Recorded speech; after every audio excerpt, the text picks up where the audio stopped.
instead of a sermon today, and instead of open your heart, although I do believe it's all about opening our hearts, we might have a different title today's presentation than open our hearts. And if I were to give it a new title, I would call it the Olivet Connection.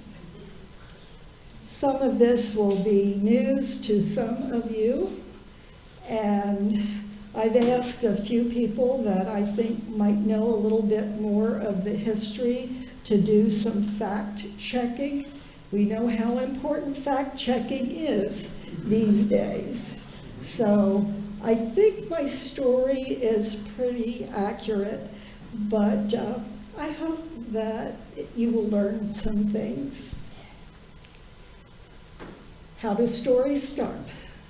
Once upon a time. Once upon a time, there was a little girl who may or may not have had a curl right in the middle of the forehead.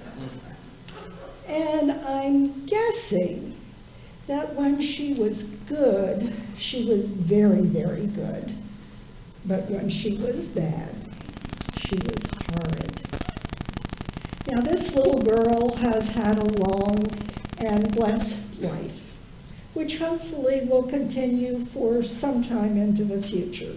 Perhaps not too long, but for some time.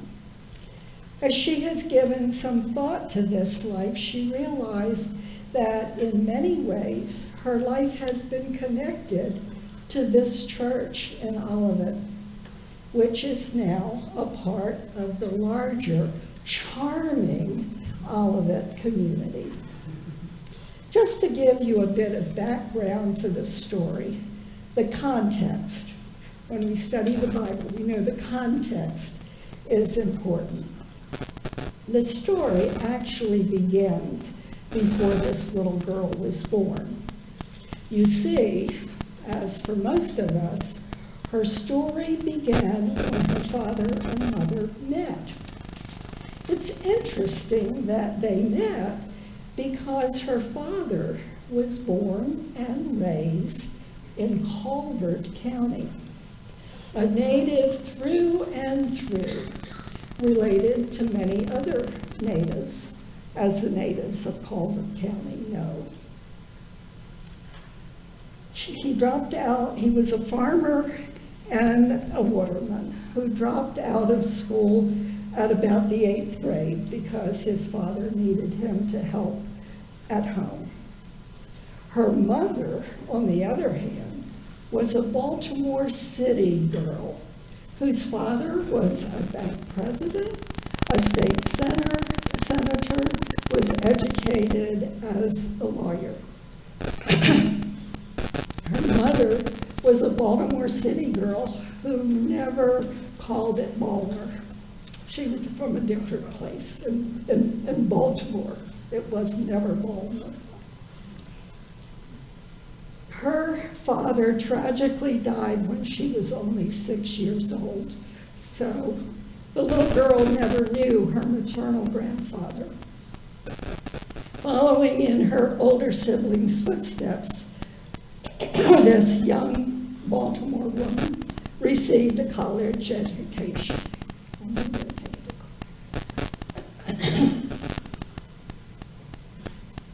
So, how did this city girl meet this country boy? How indeed? What drew these seemingly so different people together? And what does this have to do with all of it? What drew them together was, ta-da, the church. I'm going to throw in a little bit of Methodist church history into this tale because I think it's important to the story. Some of it, this might be old news to you, but for some of you it might be fresh and new. Once upon a time, there was a Methodist Episcopal church a Methodist Protestant church, and a Methodist Episcopal South church. We'll leave that story for another day. In the mid-19th century, I'm thinking if you think about what happened in the mid-19th century in this country, you know the significance of that. And truthfully, I don't really know all of the specific history. Well, some of it I do. Just suffice it to say that the church the young man attended, St. Paul, just up the road a little bit, about 5 miles or so, in Lusby, real Lusby. Bob Evans knows my desire that people know that. Thank you, Bob. It's good to see you here today. And where was I? The church the young woman attended in Baltimore City, Andrew Chapel Church, was just a short walk from her home, and the property and probably the church itself was donated by her family. It was also affiliated with the M.E. South Church. And there you have it. The Methodist Church, in whatever form it took, was always a connectional church. And that's how these two people met. And so also begins an Olivet connection. One of the other people who was active in the youth ministry, known in the M.E. South Church as the Epworth League, was Dottie Ordwine. Anybody who's been around Olivet Church for even a little while, or even Calvert County, knows the name of Dorothy Ordwine. Dorothy, while the father and mother found a church home at St. Paul, Dorothy Ordwine had other friends who lived just around the corner and attended Olivet Church. So Dorothy Ordwine found her church home in Olivet, even though Olivet was a Methodist Episcopal church, not a Methodist Episcopal South church. So that's how we grow a church. We meet a friend, make a friend, we are friends, and we bring our friends to a church where they will meet Christ. That's part of the story. The Methodist Church, not the United Methodist Church, that came later, was formed in 1939 from the 3 branches of Methodism that I just mentioned. This was before this little girl was born. But it had an effect on the 3 little, I'm going to come out and say it, the 3 little white churches in the southern end of Calvert County. Instead of 2 Methodist Episcopal churches, the other one was Solomon's, and 1 Methodist Episcopal South Church. There were now 3 Methodist churches.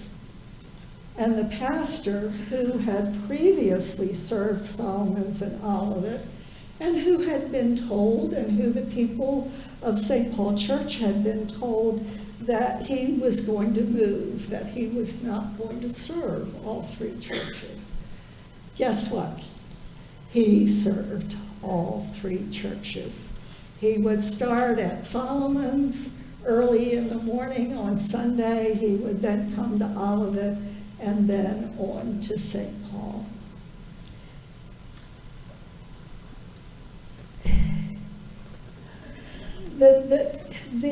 Another aside is that the person around whom this story revolves met the daughter of this pastor many years later, and they compared notes.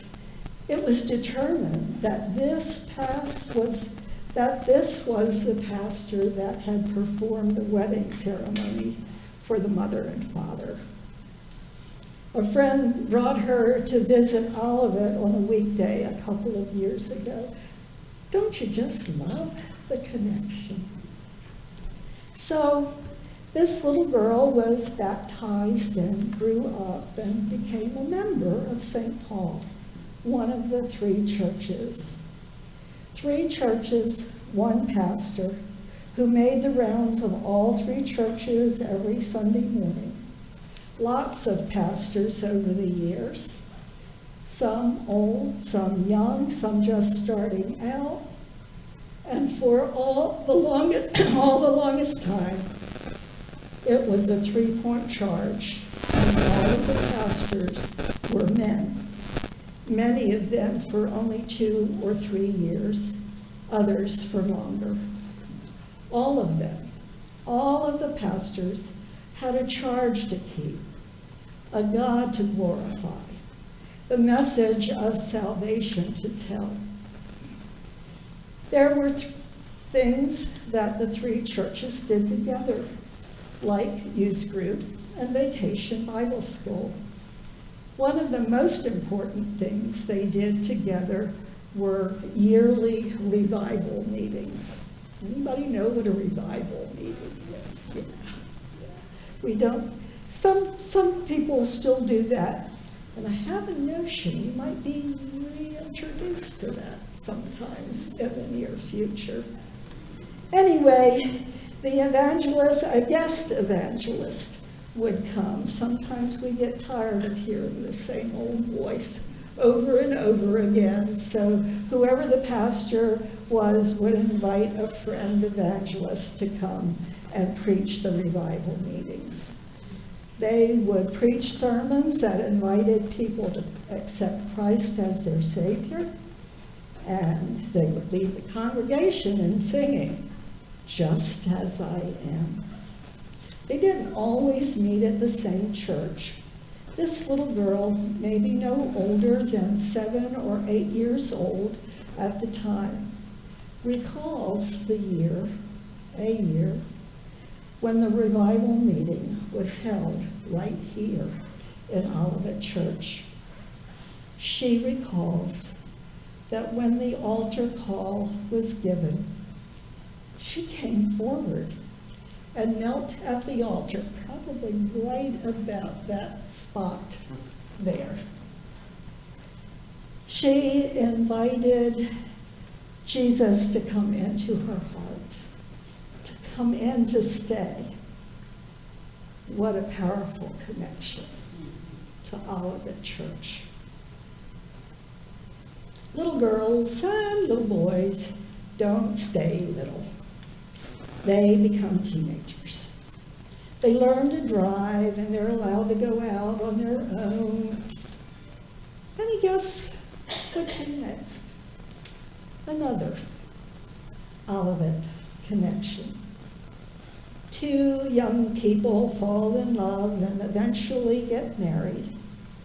The now not so little girl married, you guessed it, an Olivet boy. One who had grown up right here in this church. One who had been a part of the youth group that included kids from all 3 churches. That youth group from time to time had leaders from all 3 of those churches. The one from Olivet was Joan Fratiquano's and Jane Gittle's mother, Nellie Backey. And who was the pastor who married them? A man who was married to a woman who grew up in Olivet. They ran away to get married.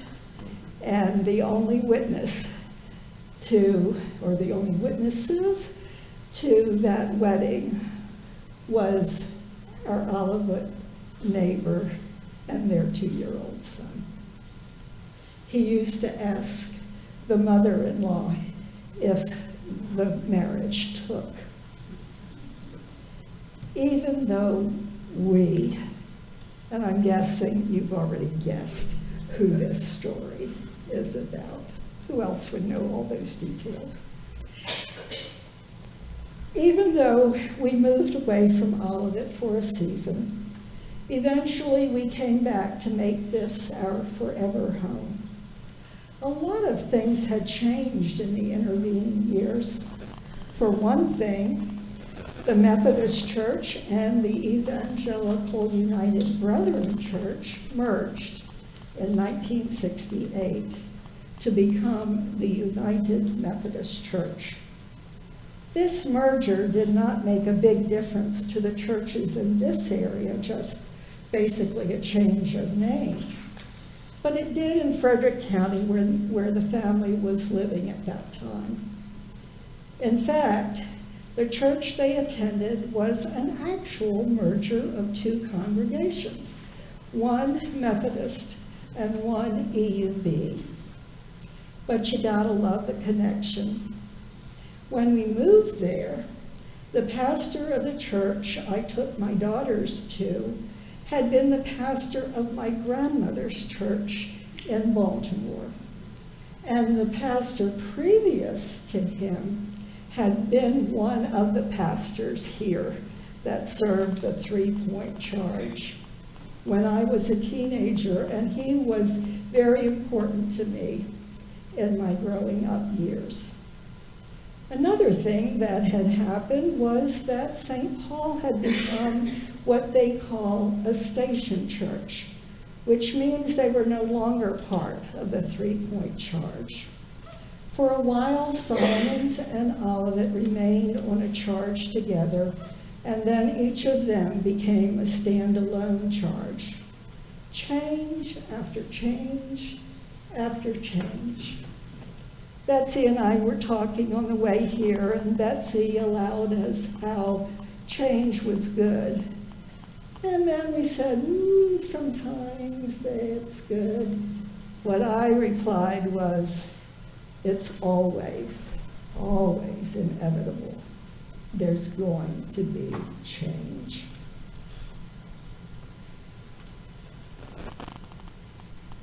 As this all happened, there were changes of pastors. A pastor was appointed to St. Paul who stayed for quite a few years. In the meantime, Solomons and Olivet received a succession of pastors, some young, some old, some on the brink of or already retired, some working toward ordination, some second career, and get this, women were appointed to Solomons and Olivet. Wow. You know what? There's never been a woman appointed to St. Paul as lead pastor. St. Paul, that was a woman. St. Paul has had women who were associate pastors, but never a lead pastor.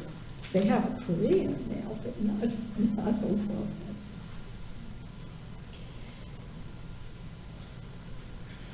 St. Paul, I've already said that. With each appointment, the churches and the pastors got to know one another and learned how to work together.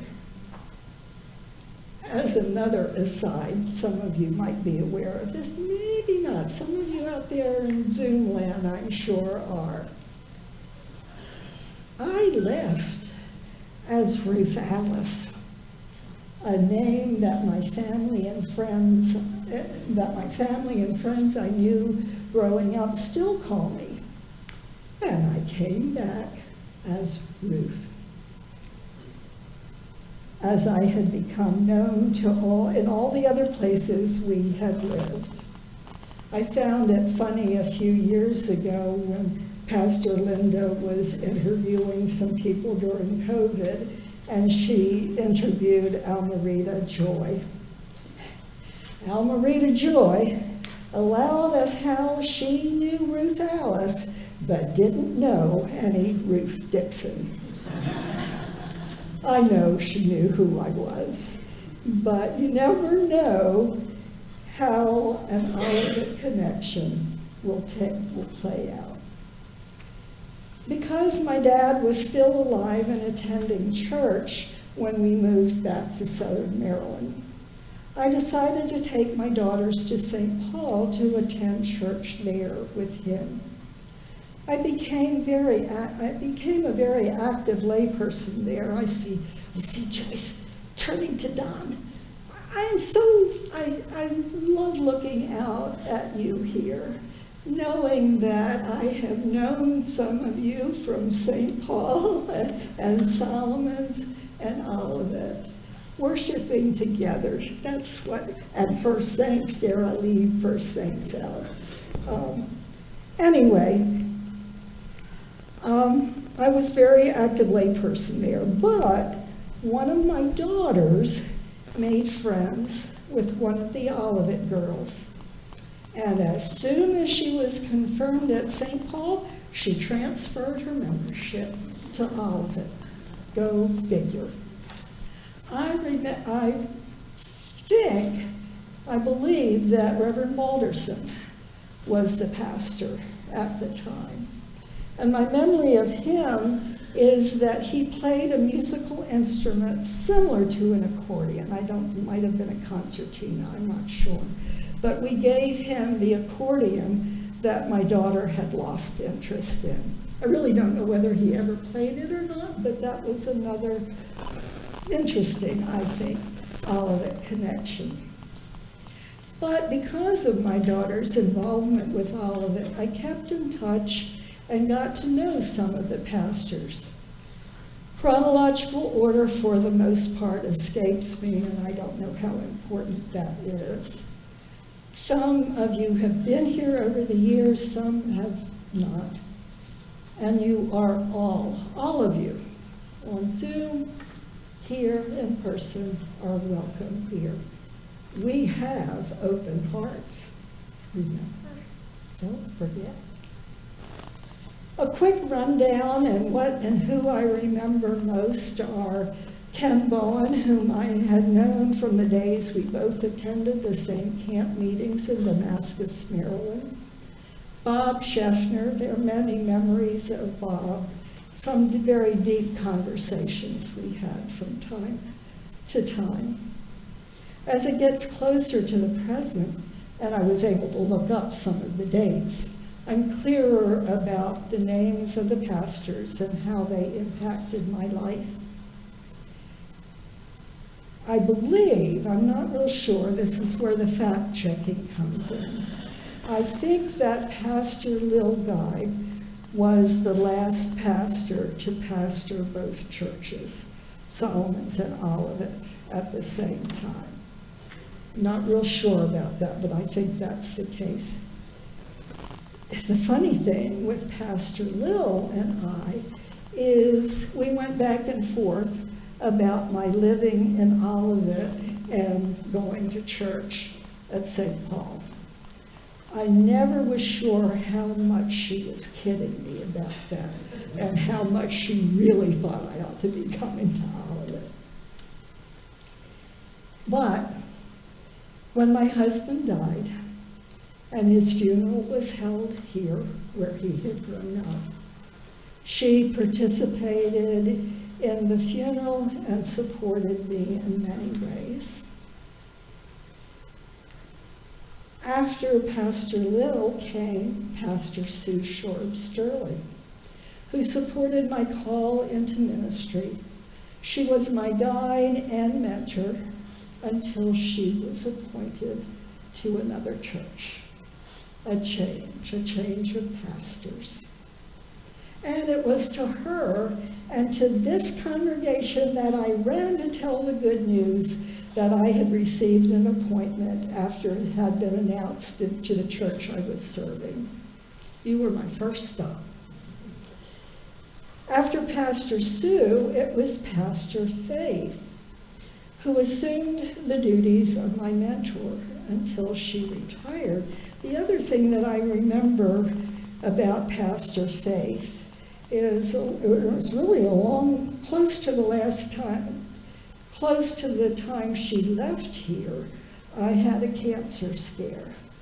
And it was Pastor Faith that I asked and who came to the hospital in Baltimore to pray with my daughters while I was having cancer surgery. Another really powerful connection.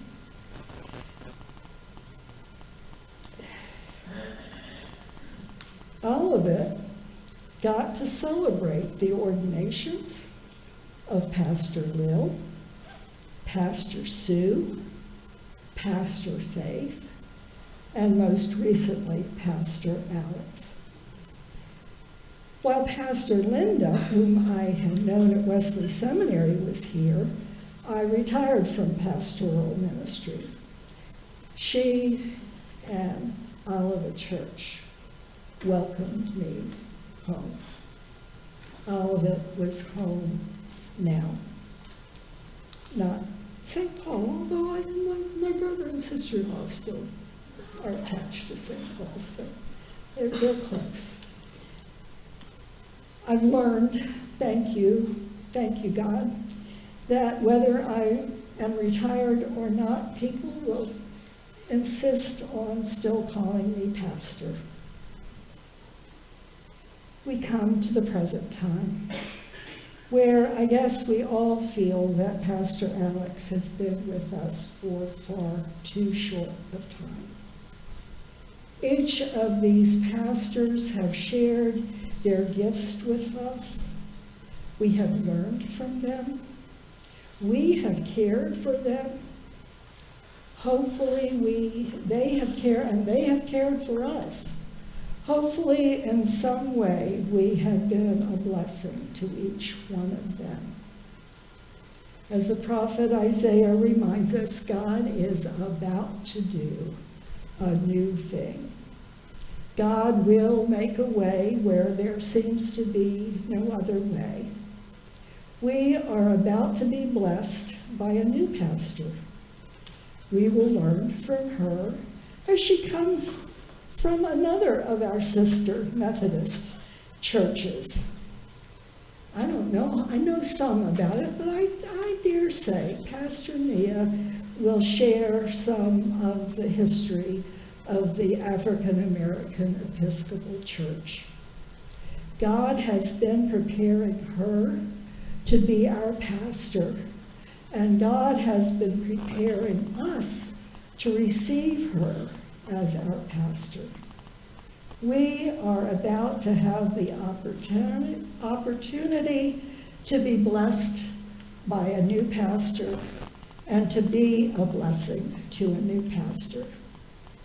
Next Sunday, as we celebrate Pastor Nia's appointment and present her with symbols of her ministry, don't let anybody scare you from coming next Sunday, even if the sanctuary is going to be jam-packed. It'll be our job to offer our welcome to those that we know and those that we don't know, that come to hear and welcome Pastor Nia.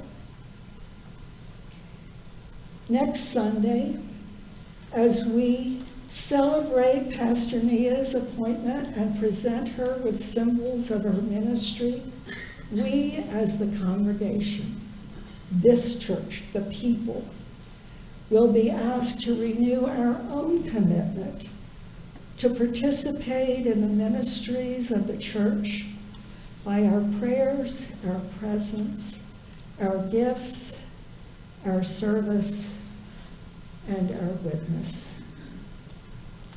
You should have been handed a little card as you came in with your bulletin.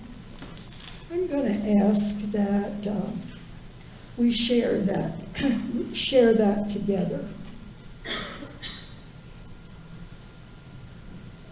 Be blessings.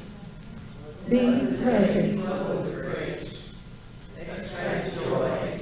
Be positive. Serve with compassion. Speak only kindness. Impart only love. Never forget you're not alone. Give thanks for everything. See goodness in others. Lord, may it be so.